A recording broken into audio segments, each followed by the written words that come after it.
आइए शुरू करते हैं न्यूज पथ पर सफर और सबसे पहले आपको दिखाते हैं ऐसी तस्वीरें जिनका जिक्र सरेरा है। ये तस्वीरें सुर्खियों में भी है और सोशल मीडिया पर भी है।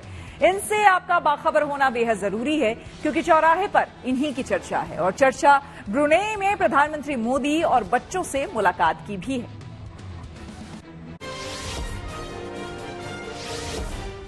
प्रधानमंत्री नरेंद्र मोदी ब्रुनेई में एक बच्ची को अपनी गोद में उठाते नजर आए। इससे जुड़ा वीडियो सोशल मीडिया पर काफी वायरल हो गया। दरअसल प्रधानमंत्री 2 दिनों के दौरे पर ब्रुनेई पहुंचे, जहां एयरपोर्ट से लेकर होटल तक उनका जोरदार स्वागत किया गया। एयरपोर्ट पर क्राउन प्रिंस हाजी अल मुहतादी बिल्लाह ने उनका रेड कार्पेट वेलकम किया। साथ ही पीएम का वहां गार्ड ऑफ ऑनर से भी स्वागत हुआ। वहीं होटल में भारतीय समुदाय के लोग एकजुट हुए और मोदी मोदी के नारे लगाते दिखे।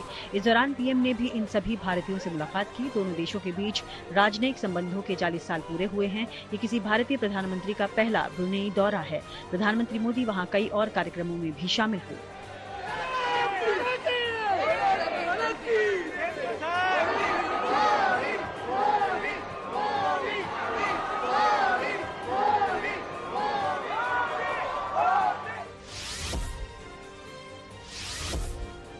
महाराष्ट्र के वाशिम में भारी बारिश के बाद बैंक और कई दुकानों में पानी भर गया। इसके बाद लोग खुद पानी बाहर निकालते नजर आए। तेज बारिश से इलाके में लोगों को काफी दिक्कतों का सामना करना पड़ रहा है। सड़कों के अलावा एटीएम के अंदर भी पानी घुस गया। साथ ही बैंक में रखी फाइल्स पानी में डूब गयी। वहीं बारिश के बाद कई दुकानदारों ने जनरेटर की मदद से अपनी दुकान से पानी बाहर निकलवाया। गुजरात के सूरत और वलसाड़ में भी भारी बारिश के बाद कई घरों में पानी भर गया। ऐसे में स्थानीय लोगों के साथ मिलकर रेस्क्यू टीमों ने घरों से पानी बाहर निकाला। लगातार हो रही बारिश की वजह से पूरा इलाका जलमग्न है, जहां देखो पानी ही पानी नजर आ रहा है। ऐसे में प्रशासन की टीमें भी लोगों की मदद में जुटी हैं। राज्य में इस साल अब तक सीजन की औसत बारिश 116% से अधिक दर्ज हो चुकी है। इतना ही नहीं, अगले 7 दिनों तक भारी बारिश की चेतावनी भी यहाँ जारी की गई है।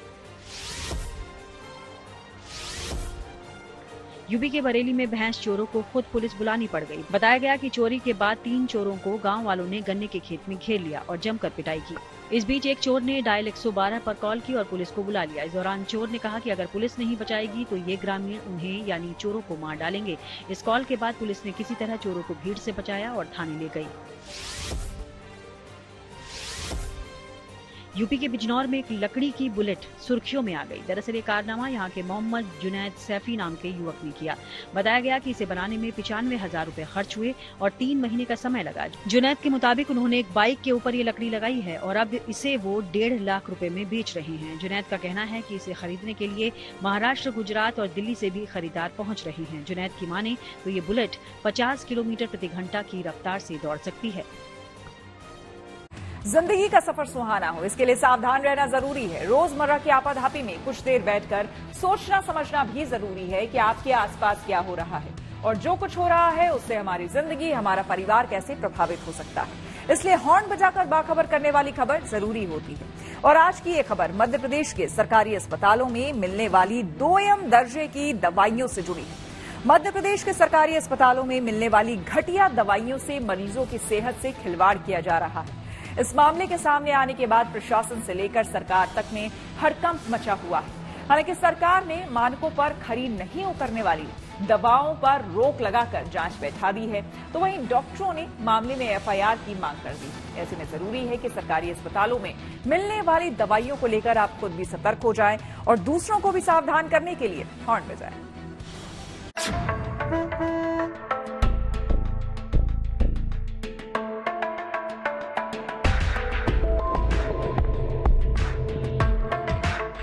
सरकारी अस्पताल एक ऐसी जगह है जहां आम जनता बेहतर इलाज की उम्मीद लिए पहुंचती है। आमतौर पर आईसीयू में भर्ती, ऑपरेशन थिएटर में मरीजों के लिए अक्सर दवा और दुआ दोनों की जाती हैं ताकि वो जल्दी से ठीक हो सके। लेकिन मध्य प्रदेश में इन्हीं मरीजों को दी जाने वाली दवाओं को लेकर हैरान करने वाला खुलासा हुआ है। मध्य प्रदेश के कई सरकारी अस्पतालों और मेडिकल कॉलेजेस में मरीजों को जो दवाइयां दी जा रही थी वो सब स्टैंडर्ड यानी खराब क्वालिटी की पाई गई हैं, जिसे लेकर हंगामा मच गया है। इस वक्त हम पहुंच गए हैं Madhya Pradesh public health services corporation limited के दफ्तर के बाहर और यही वो नोडल एजेंसी है जिसके ऊपर जिम्मा है मध्य प्रदेश के सभी सरकारी अस्पतालों और मेडिकल कॉलेजों में दवाओं की आपूर्ति करने का। लेकिन जब ये मामला इंदौर से खुला और ये जो सूची इस वक्त हमारे हाथ में मौजूद है, ये वो सूची है जिन्हें सबसे पहले अमानक पाया गया था लैब टेस्ट के दौरान। इंदौर से इसकी शुरुआत होती है, जिसके बाद इन दवाओं के बारे में, इनके बैच नंबर के बारे में तमाम जानकारी इसी नोडल एजेंसी को भेजी जाती है, जिसके बाद जब अलग अलग जगहों से इसी तरीके की शिकायतें सामने आती हैं, दवाइयों के बारे में, इंजेक्शंस के बारे में, इसके अलावा ORS घोल हो, कैल्शियम की दवाइयां हो, विटामिन की दवाइयां हो, तब कहीं जाकर के पता चलता है कि ये मामला कितना बड़ा था। जानकारी के मुताबिक मध्य प्रदेश के कई सरकारी अस्पतालों और मेडिकल कॉलेजेस में मरीजों को जो दवाइयां दी जा रही थी वो तय मानकों पर खरी नहीं उतरी, जिससे मरीजों की सेहत में तो कोई सुधार नहीं हुआ बल्कि उनकी जान पर जरूर बनाई।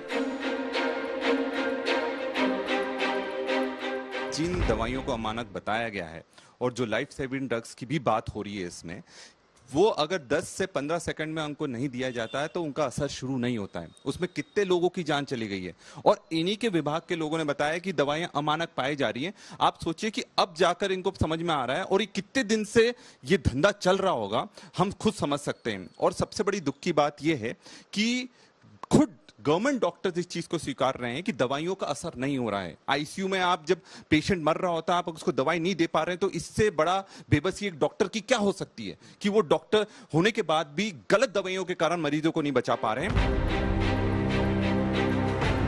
दरअसल इस मामले का खुलासा इंदौर में कुछ दिनों पहले हुआ, जब एक सरकारी अस्पताल के डॉक्टरों ने पाया कि मरीजों को इलाज के तौर पर जो दवाई दी जा रही है उनका उम्मीद के मुताबिक असर नहीं हो रहा। इसके बाद यहां सप्लाई की गई दवाओं का लैब टेस्ट करवाया गया, लेकिन जो रिपोर्ट सामने निकल कर आई उसे देखकर सब हैरान हैं, क्योंकि ये दवाइयां मानक की शर्तों को पूरा नहीं करती थी। मध्य प्रदेश शासकीय स्वशासी चिकित्सक महासंघ ने प्रदेश के सरकारी अस्पतालों में अमानक दवाइयों के जरिए मरीजों की जान से खिलवाड़ किए जाने को लेकर मुख्यमंत्री को पत्र भी लिखा है। हमने शासन को ये पत्र लिखा है कि अगर इस तरह से शासकीय अस्पतालों की वैसे भी नीति आयोग, अगर आप भारत की बात करें तो उसने ये कहा है कि मध्य प्रदेश की स्वास्थ्य व्यवस्था बहुत लचर है और हम वैसे ही इस समय जो स्थिति ठीक नहीं है, ऊपर से शासकीय अस्पतालों में अगर इस प्रकार की दवाइयाँ दी जाएंगी तो जनता का भरोसा हम पर से कम होगा। और चिकित्सक के रूप में अगर हम इसे देखें तो हम चूंकि मरीजों का इलाज करते हैं, हम मरीजों के साथ सीधे कांटेक्ट पर रहते हैं, तो इसकी असर और कहीं ना कहीं हमारे सुरक्षा पर भी इसका सवाल उठता है।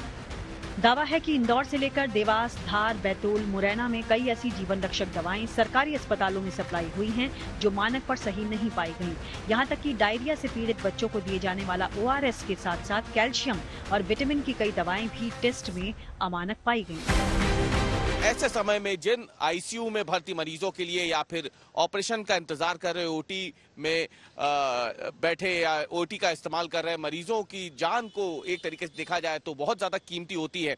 जब उन्हीं दवाइयों में गड़बड़ी निकल के सामने आई तो कहीं ना कहीं कॉरपोरेशन ने भी इसे बेहद गंभीरता से लिया और तुरंत सभी सरकारी अस्पतालों के जो स्टाफ जो हेड हैं, इसके अलावा मेडिकल कॉलेजों के जो डीन हैं, सभी CMHO को राज्य के, उन सभी को पत्र भेजा गया कि जल्द से जल्द जो बैच नंबर अमानक पाए गए हैं, जो दवाइयां अमानक पाई गई हैं, उन पर तत्काल प्रभाव से रोक लगाई जाए। और सिर्फ यही नहीं, अगर वो अस्पतालों में बढ़ चुकी है या फिर स्वास्थ्य केंद्रों में बढ़ चुकी है तो उन सभी दवाइयों को वापस बुलाया जाए। फिलहाल सरकार इस पूरे मामले की जांच कर रही है।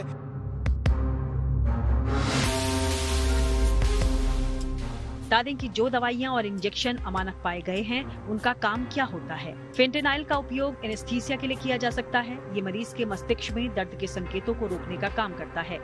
आट्रोपाइन सल्फेट इंजेक्शन ये कार्डियक अरेस्ट के मामलों में दिल की धड़कन को सामान्य करने या दोबारा शुरू करने का काम करता है। हेपारिन इंजेक्शन जिसका इस्तेमाल नसों, धमनियों, फेफड़ों या दिल में खून के थक्कों के उपचार या रोकथाम के लिए किया जाता है। ओपन हार्ट सर्जरी, डायलिसिस में इसका इस्तेमाल आम है। बड़े पैमाने पर अमानक दवाओं की जानकारी सामने आने के बाद मध्य प्रदेश सरकार के हाथ पांव फूल गए। अमानक दवाओं के बैच नंबर बताकर अब हर अस्पताल में वो दवाएं या तो वापस मंगाई जा रही हैं या फिर लेने से रोकने को कहा है। फिलहाल जांच पूरी होने तक मध्य प्रदेश के सरकारी अस्पतालों और मेडिकल कॉलेजेस में दवाइयों की सप्लाई रोक दी गई है।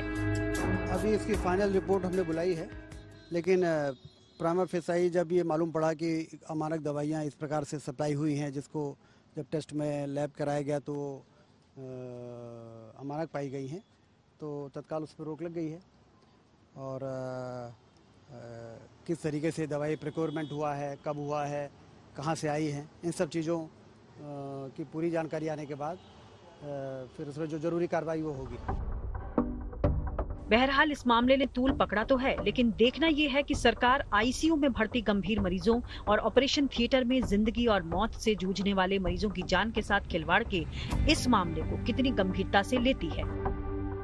लेकिन सवाल उठ रहे हैं कि आखिरकार जिन मरीजों को अब तक ये दवाएं दी जा चुकी हैं, क्या उनमें से किसी मरीज की इससे मौत तो नहीं हुई है? क्योंकि अमानक दवाएं इसलिए बताई गई है यहाँ पे कि इन दवाओं की वजह से, इंजेक्शंस की वजह से जो उम्मीद की जा रही थी स्वास्थ्य में सुधार की उन मरीजों की, डॉक्टरों को वो सुधार नहीं दिखा और इसके बाद ही इस पूरे मामले में जब जांच की गई दवाओं की तो वो अमानक पाई गई थी। ऐसे में देखना यह है कि आखिरकार इतने बड़े पैमाने पे ये जो लापरवाही सामने आई है, क्या इस लापरवाही से मध्य प्रदेश में किसी मरीज की जान भी गई है या फिर अभी ये सिर्फ बीमारी तक ही सीमित रहा है।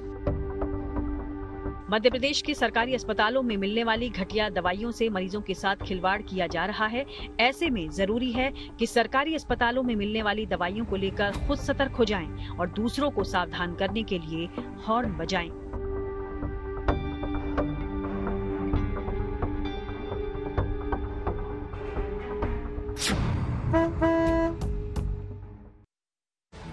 मोदी सरकार ने 1,45,000 करोड़ के रक्षा उपकरणों की खरीद को दी मंजूरी।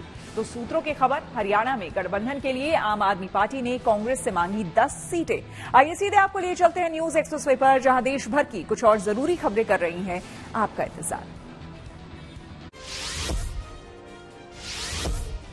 खबर है कि हरियाणा विधानसभा चुनाव के लिए कांग्रेस और आम आदमी पार्टी में गठबंधन हो सकता है। इसको लेकर चर्चा जारी है। दोनों ही दलों ने इसकी पुष्टि भी कर दी है। अटकलों के मुताबिक खुद राहुल गांधी ने इस गठबंधन पर अपनी हरी झंडी दे दी। हालांकि अभी उन्होंने राज्य स्तर के नेताओं से भी राय मांगी है। वहीं आम आदमी पार्टी का आलाकमान भी प्रदेश के नेताओं से बात कर रहा है।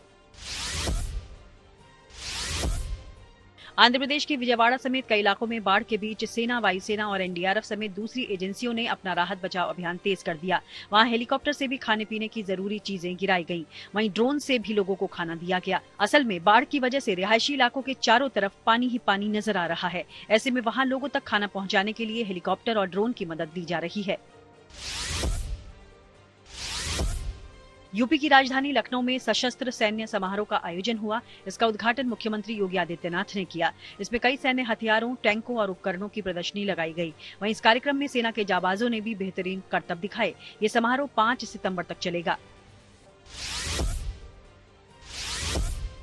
हिमाचल प्रदेश में कई सरकारी विभागों के कर्मचारियों को आज भी वेतन नहीं मिल पाया। इस बीच विधानसभा में नेता विपक्ष जयराम ठाकुर ने कहा कि फिर वेतन और पेंशन नहीं मिल पाई। इससे पता चलता है कि राज्य आर्थिक संकट के दौर से गुजर रहा है। वहीं मुख्यमंत्री सुखविंदर सिंह सुक्खू ने सफाई दी कि सरकारी विभागों में सिस्टम को थोड़ा दुरुस्त किया जा रहा है और आने वाले समय में वेतन जारी कर दिया जाएगा। खबरों के एक्सप्रेसवे से आगे रुक करते हैं सियासी ढाबे का, जहां आज की सबसे दिलचस्प खबर मौजूद है। कोलकाता के आरजीकर मेडिकल एंड हॉस्पिटल में महिला डॉक्टर के साथ रेप मर्डर मामले को लेकर ममता सरकार बैकफुट पर है। कोलकाता केस के बाद ममता बनर्जी ने ऐलान किया था कि वो एंटी रेप कानून बनाएगी। आज विधानसभा में ममता सरकार ने महिला सुरक्षा पर एक बिल भी पेश किया। इसके जरिए रेप के दोषियों को फांसी की सजा देने का प्रावधान किया गया है। ममता सरकार ने विधानसभा में अपराजिता महिला एवं बाल विधेयक पेश किया। इस बिल के तहत रेप पीड़िता की मौत होने पर दोषियों के लिए फांसी की सजा का प्रावधान है। मौजूदा कानूनों में बदलाव के बाद इस बिल को पेश किया गया, लेकिन कोलकाता कांड को लेकर जमकर सियासत भी हो रही है। Aparajita women and child west Bengal criminal laws amendment bill. आंदोलन थमाओ, सरकार बचाओ। This is the actual motto, aim and object of the state government. Rajasthan, Haryana, মধ্যপ্রদেশের মতো রাজ্যগুলোতে এই হার বাংলার কয়েক গুণ বেশি। আগে নরেন্দ্র মোদীকে পদত্যাগ করতে বলুন। নরেন্দ্র মোদীর পদত্যাগ চাই, তার কারণ সারা দেশের উনি জাতীয় লজ্জা। कोलकाता के आरजीकर अस्पताल में ट्रेनी डॉक्टर का रेप और उसके बाद हत्या को लेकर इंसाफ की मांग बढ़ती जा रही है। मुख्य आरोपी संजय रॉय को गिरफ्तार कर लिया गया है और उसे फांसी देने की मांग हो रही है। इस बीच पश्चिम बंगाल की मुख्यमंत्री ममता बनर्जी ने रेप के मामलों में फांसी की सजा देने के लिए एंटी रेप बिल पास कर दिया। इस नए कानून के तहत रेप केस की 21 दिन में जांच पूरी करनी होगी। इसके अलावा पीड़ित के कोमा में जाने या मौत होने पर दोषी को 10 दिन में फांसी की सजा होगी। बीजेपी ने भी ममता सरकार के इस बिल का समर्थन किया है। इसे अपराजिता महिला एवं बाल विधेयक 2024 का नाम दिया गया है। अब इसे राज्यपाल के पास भेजा जाएगा, उसके बाद ये राष्ट्रपति के पास जाएगा और दोनों जगह पास होने के बाद ये कानून बन जाएगा। বিরোধী দলনেতা কতগুলো কথা বললেন, রুলসে পরিণত করার দায়িত্ব কার্যকর হবে কি?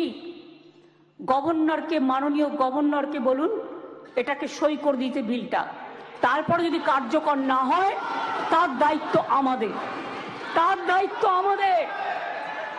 আমি আবার বলি, উই ওয়ান্ট রেজাল্ট অলসো।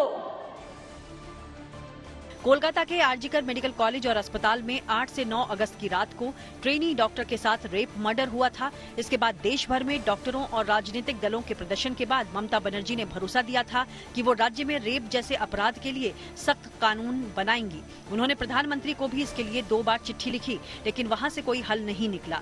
ऐसे में अब मुख्यमंत्री ममता ने ही राज्य स्तर पर पहल की। अपराजिता एंटी रेप बिल में क्या प्रावधान है, पहले ये जानना जरूरी है। अगर रेप पीड़िता की मौत होती है या फिर वो कोमा में जाती हैं, तो दोषी को फांसी मिलेगी। रेप और गैंगरेप के दोषियों को पैरोल के बगैर उम्र कैद की सजा दी जाएगी। रेप केस की जांच 21 दिनों में पूरी करनी होगी। इसे 15 दिनों तक बढ़ाया जा सकता है। हर जिले में अपराजिता टास्क फोर्स बनाई जाएगी। इसका नेतृत्व डीएसपी लेवल के अधिकारी करेंगे। আপনারা মনে রাখবেন, দ্রুত দোষীদের খুঁজে বার করার জন্য পুলিশ 12 ঘন্টা টাইম নিয়েছিল যে মেন অ্যাকিউজটাকে অ্যারেস্ট করবার জন্য, এবং 164 জনের একটা সাইবার ক্রাইম টিম তৈরি করা হয়েছিল সমস্ত খতিয়ে দেখার জন্য। আমরা পুলিশকে বলেছিলাম ফাস্ট ট্র্যাক আদালতে গিয়ে ফাঁসির আবেদন জানাতে এবং সময়ও বেঁধে দিয়েছিলাম, কিন্তু মঙ্গলবার দিন সিবিআই হয়ে যায় কোর্টের অর্ডারে। ঠিক আছে, আমার কোনো তাতে প্রবলেম নেই, আমাদের কারণই থাকার কথা নয়। আমরাও এখন we want justice from CBI.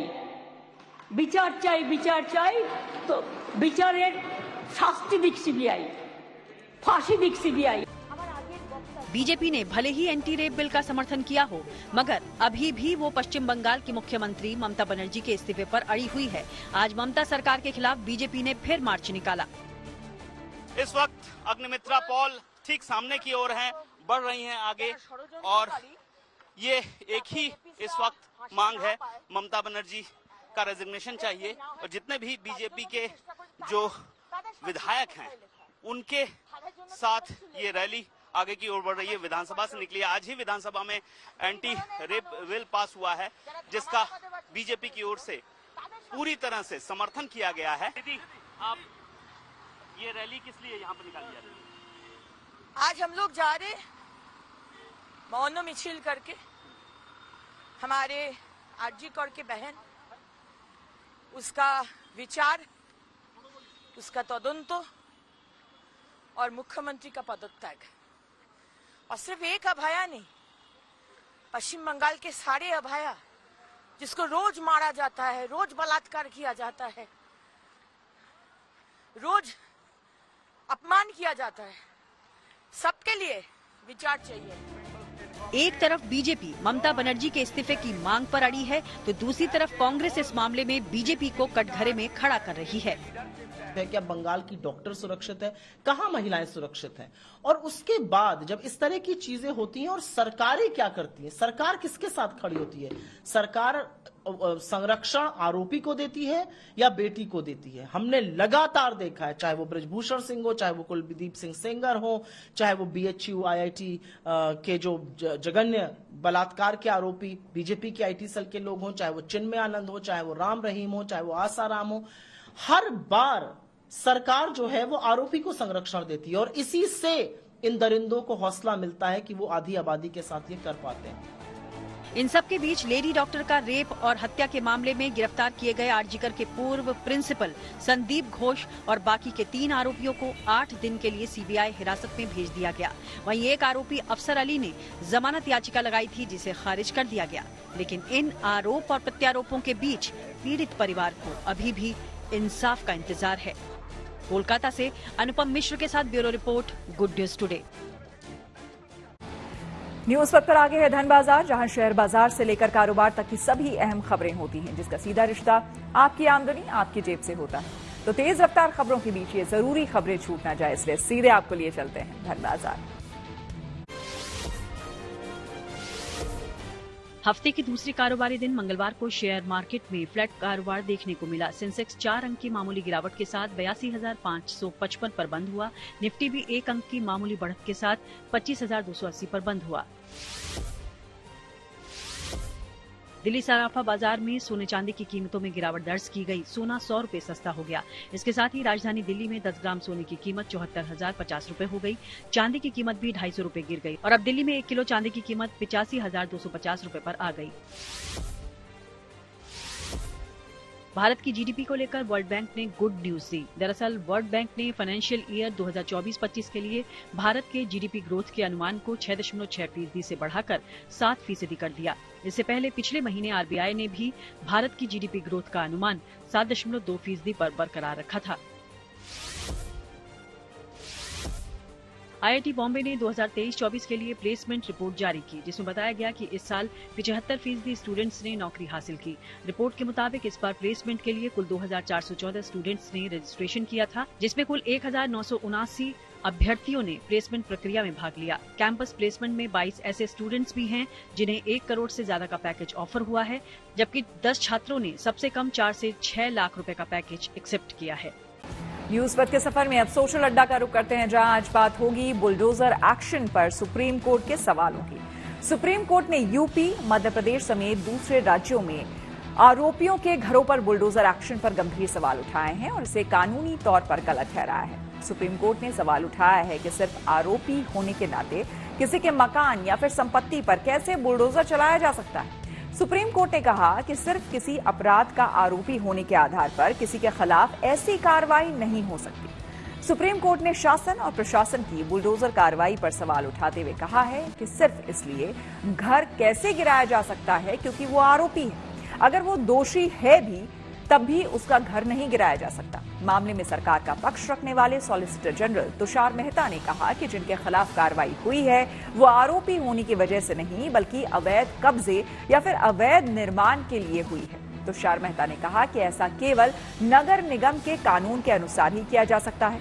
Tushar Mehta ने कहा कि याचिकाकर्ता अदालत के सामने गलत ढंग से तथ्य और मामले को रख रहे हैं, जबकि प्रशासन और प्रशासन की तरफ से नियमों का पालन करते हुए कार्रवाई की गई है। फिलहाल इस मामले में सुप्रीम कोर्ट ने 17 सितंबर को 2 बजे अगली सुनवाई तय की है। इसके साथ ही सुप्रीम कोर्ट ने कहा है कि सभी पक्षों को सुनने के बाद इस मामले में दिशा निर्देश जारी किए जाएंगे जो पूरे देश में लागू होंगे। बुलडोजर एक्शन पर सुप्रीम कोर्ट की टिप्पणी और सवाल उठाए जाने को लेकर हमने कुछ लोगों से बात की और उनकी राय जानी। सुप्रीम कोर्ट ने उदयपुर में चाकू मारने के आरोपी बच्चे के पिता के घर पर बुलडोजर की कार्रवाई पर कहा कि एक पिता का बेटा अड़ियल हो सकता है, लेकिन अगर इसके लिए उसका घर गिरा दिया जाए तो ऐसा करने का ये तरीका सही नहीं। हम लोगों से सजेशन मांगा है कि आप लोग सजेशन दीजिए हफ्ते भर के अंदर दोनों पार्टी से कि डेमोलेशन कैसे किया जाए। इवन अगर वो इलीगल कंस्ट्रक्शन है जिसमें कानून का पूरा पालन हो, उनको नोटिस दिया जाए, टाइम फ्रेम दिया जाए, उनको रिप्लाई देने का, उसके बाद ऑर्डर पास हो, उसके बाद अगर इलीगल कंस्ट्रक्शन हो तो उनको घर गिराने का, खाली करने का पूरा टाइम दिया जाए। ये नहीं कि एफआईआर होती है, अगले दिन बुलडोजर चला जाता है और घर गिरा देता है। तो 17 सितंबर को फर्दर हियरिंग के लिए सुप्रीम कोर्ट ने मैटर लगाया। बुलडोजर बाबा के नाम से मुख्यमंत्री फेमस हुए पूरे देश में, लेकिन अब जो सुप्रीम कोर्ट ने कहा है कि आप ऐसे घर नहीं गिरा सकते, किस तरह से देखते हैं आप इसे? आई थिंक हमें जो लगता है अगर लॉ के अकॉर्डिंग चले तो बहुत ज़्यादा उसमें टाइम कंज्यूमिंग है। और कर तो सही रहे हो, बिल्कुल सही रहे हो, जो अपराधी है उनके अगेंस्ट में आप जो भी काम कर रहे हो वो सही है, लेकिन वो जो एक जो लॉ होता है उनके अकॉर्डिंग जो करोगे ना आप तो सही रहेगा। तो देश के लिए भी तो वैसे लॉ को फिर वैल्यू नहीं देंगे कोई, और अगर आप उस लॉ के अकॉर्डिंग आपने सब कुछ करोगे, आई थिंक सही होगा, मेरे ओपिनियन ये है। मैं इसको बिल्कुल ही गलत देखता हूँ, क्योंकि हम इंडिया में रहते हैं और हमें हर चीज़ इंडिया की रूल्स रेगुलेशन को फॉलो करनी होती है। या कोई मिडिल क्लास हो या कोई भी पर्सन हो, तो वो हर चीज़ को रूल के हिसाब से अगर हम चलेंगे तो वो सही है। नहीं, बिल्कुल सही है, होना चाहिए ये। उसके बाद से कम होगा, ये आतंक थोड़ा कम फैलेगा। लगता है कि फर्क पड़ा है, पड़ेगा, पड़ा है फर्क अभी तक? हाँ जी, पड़ा है, बिल्कुल पड़ा है। बिल्कुल सही किया गया, क्योंकि जिनके साथ ये किया गया उन्होंने भी किसी न किसी के प्रॉपर्टीज और पब्लिक प्रॉपर्टी डिस्ट्रॉय की है। कितनी फैमिलीज के साथ उन्होंने भी कुछ काम किया होगा।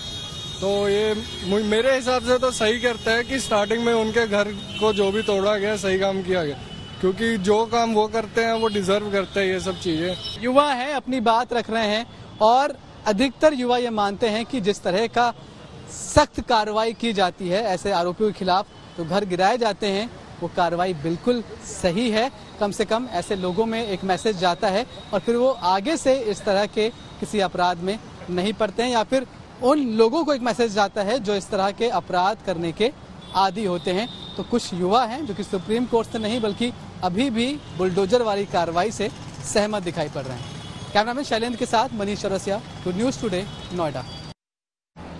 टोल प्लाजा के लिए नया सॉफ्टवेयर, टेक्नोलॉजी से जुड़ी ऐसी ही जरूरी खबर को जानने समझने के लिए आइए आपको लिए चले डिजिटल गली।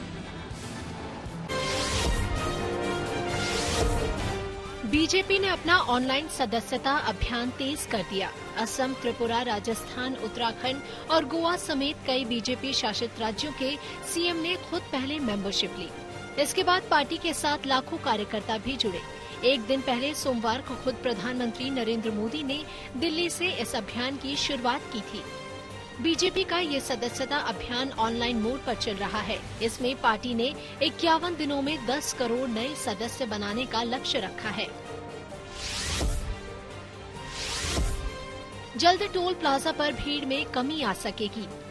दरअसल national highway authority of India से जुड़ी company Indian highway management company limited ने एक GIS आधारित सॉफ्टवेयर बनाया है। इससे देश भर के 100 टोल प्लाजा को रियल टाइम में मॉनिटर किया जा सकेगा।